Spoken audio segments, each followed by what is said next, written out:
This week on C Plus News Time, Maron's new book, Norman Lear joins the podcast world, and hosting TV shows is becoming one of the most sought-after jobs in the entertainment industry, but only for a select few. It's true. Otherwise, why would I host this crap pile? Over 135 episodes, not even a Webby nomination for least watched comedy news show hosted by a black guy no one knows. I would sweep that category, or more than likely, I'd lose it to someone like that black nerd guy. He's so damn charming. Here's where everything changes. I'm gonna charm the shit out of you during this week's C Plus News Time. Just you wait to have the shit charmed right out of your butts. It's C Plus News Time.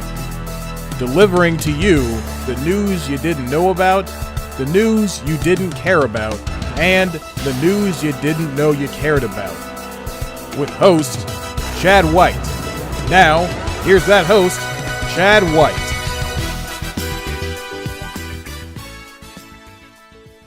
I hope that Lightning McQueen and Sally Carrera plow in Cars 3. That wasn't meant to be a pun. I'm sorry. Welcome back to C Plus News Time. I'm your host, Chad White, and this is the comedy news that you didn't know about for the week of April 24th, 2017.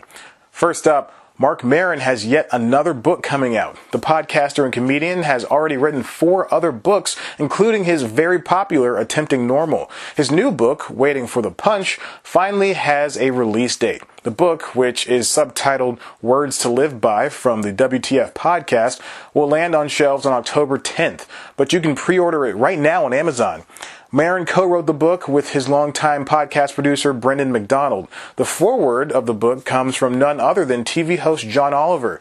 Chapters are made up of new material as well as interviews. It seems Maron is really trying to give Mindy Kaling a run for her money. Next up, 94-year-old Norman Lear is getting into podcasting. The storied TV writer, producer, director, and guy who shaped and is somehow still shaping childhoods will now get into your ears on a weekly basis. Coming from Podcast Network Podcast One, All of the Above with Norman Lear will be a show that includes discussions about family, comedy, politics, music, current events, social issues, and more. But what makes this podcast different is that politicians, celebrities, and regular old people like yous and me's will be part of the discussion. Paul Hipp, which is a real name, will co-host. The first set of guests include Amy Poehler, Gerard Carmichael, America Ferrera, and Julia Louis-Dreyfus. All of the Above's first episode is out today. What are you watching this crap for? The 12 of you that are seeing this, go download the show right now. Who am I kidding? I'm being way too generous. There's only 4 of you, and 2 of those clicks are totally mine. And finally, guys, Chris Hardwick is everywhere, isn't he? Not even 3 weeks ago, AMC began airing Talking with Chris Hardwick, a spin-off of sorts of Talking Dead. But instead of talking about The Walking Dead, Hardwick just talks with his guests. That's it. Just talking, like his podcasts, about their lives. What is this madness? Now, we've got a year-round Hardwick on television, but there's no telling what this show would be like when The Walking Dead eventually returns. Plus, he's got his first look deal with AMC, a new NBC unscripted series, and that The Wall game show on the very same network, and at midnight. Still though, Hardwick's been around for a long time, and he's just now taking over as top TV host. That distinction used to belong to Ryan Seacrest. The guy was everywhere in the early 90s and 2000s. His career began when he hosted ESPN's Radical Outdoor Challenge in 1993, as well as Gladiators 2000 in 94, Wild Animal Games in 95, and Click in 97. After more hosting spots here and there, the world's first American Idol season swept TV by storm in 2002 and brought Seacrest along for the ride. Then in 2005, he became the executive producer and co-host of New Year's Rockin' Eve. Look at that smug bastard, thinking he can buy his way into a TV hosting gig.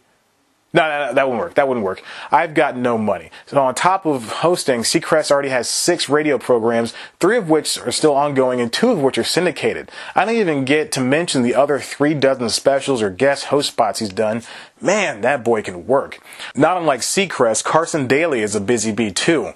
The ageless host has been in the TV ether as long as his predecessor has, so they're basically brothers. Daly's hosting life began on TRL in '98, and he'd go on to host 1999's Miss Teen USA.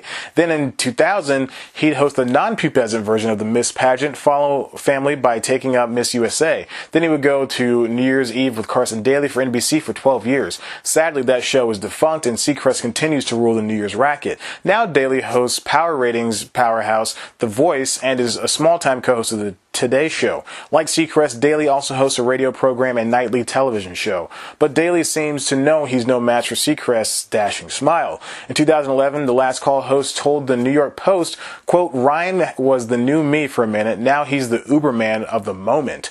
Unlike Hardwick, Seacrest, and Daly, Steve Harvey has managed to travel between two worlds of acting and hosting. But like Hardwick, Harvey also still does stand-up. The bald, mustachioed man has been hosting since before those three jerks had even thought about hosting. Starting with Showtime at the Apollo, the 1993 version, not the new one that he and Fox are coming out with this year, Harvey would go on to become one of the most recognizable TV personalities ever. Yes, he says some real dumb shit. You have to admit, the man can work, though. Award shows, variety shows, and especially game shows are not safe from his wrath. Now he's on TV pretty much every week with two versions of Family Feud on two different networks, a syndicated talk show, some game show with stupid kids, and Miss Universe, plus a popular syndicated radio show.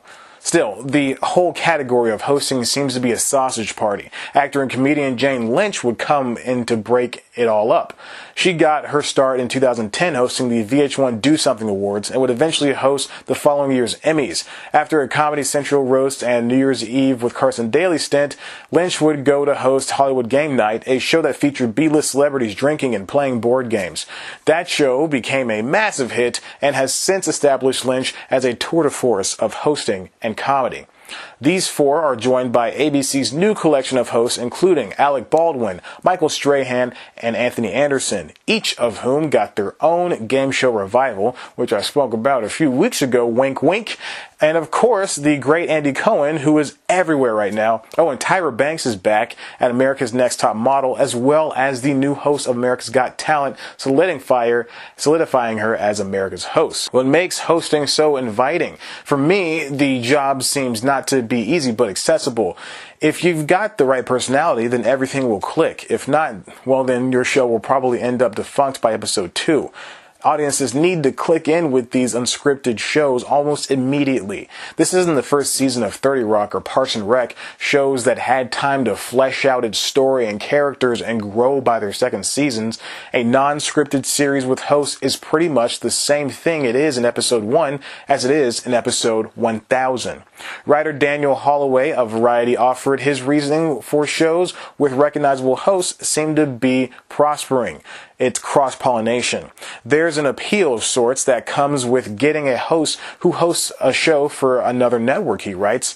Think of it this way. Celebrity Family Feud was revitalized in 2008 with Al Roker on NBC, but didn't perform well. Why? Harvey had been hosting his regular feud on the CW for years. It already left CBS and ABC in the 20th century, so the CW snatched it up for some easy cash, in the show's terms, fast money. So the CW variant and NBC version didn't just feel the same. 2015 saw the return of the celebrity version on ABC, and it's kind of a big deal.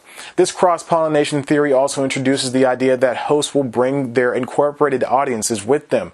Cohen can bring those sassy housewife viewers from Bravo when the new Love Connection begins on Fox.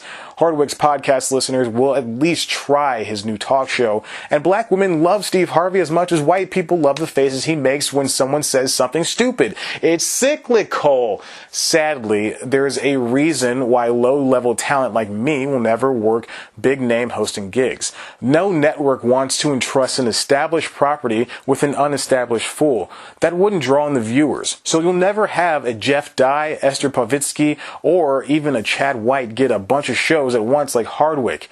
We're just too green. At least I have you, right? Right. No one's watching this.